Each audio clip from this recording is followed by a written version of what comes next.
प्रिय विद्यार्थियों, आज हम हनुमान जी के समानार्थी शब्दों पर चर्चा करेंगे। केसरी के पुत्र, इसलिए केसरी नंदन। केसरी नंदन।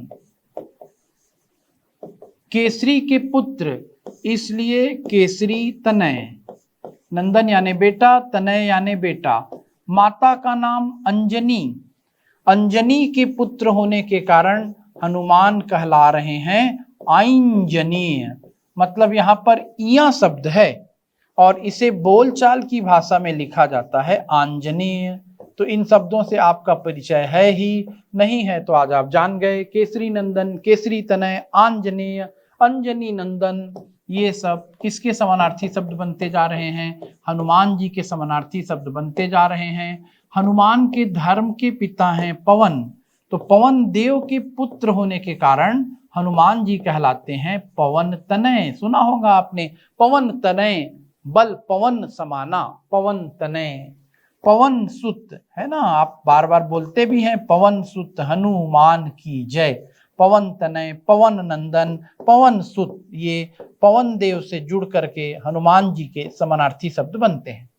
एक कथानक से आप परिचित ही हैं कि हनुमान जी ने बचपन में सूर्य को निगल लिया। इस घटना से नाराज होकर इंद्र ने हनुमान पर वज्र का प्रहार किया। बालक हनुमान बेहोश हो गए।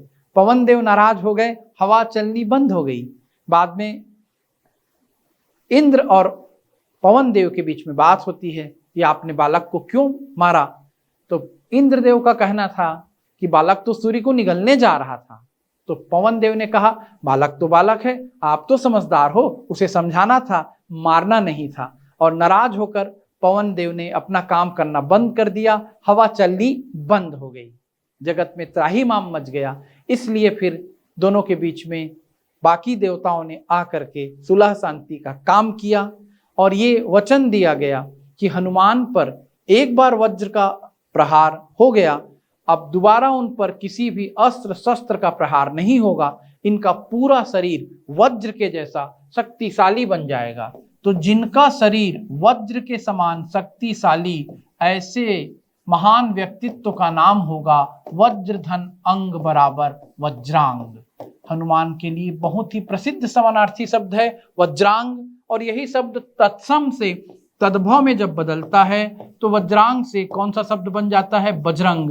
और हिंदुस्तान का, भारत का रहने वाला ऐसा कौन व्यक्ति है जो बजरंग बली के नाम से परिचित न हो? वज्रांग, इसके मूल में कौन सा शब्द है?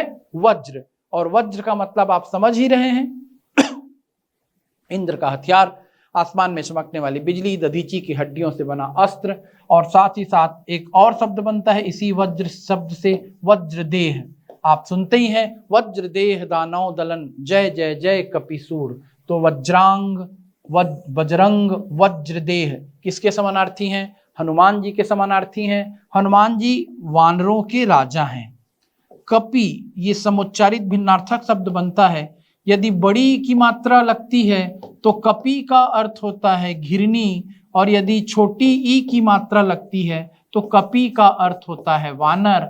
वानर शब्द में यदि हम ईस शब्द को मिलाते हैं, कौन सा शब्द मिला देते हैं? यदि हम ईस शब्द को मिलाते हैं, कपि धन ईस, तो संधि की दृष्टि से यहाँ पर दीर्घ स्वर संधि होगी और बन जाएगा कपीस शब्द।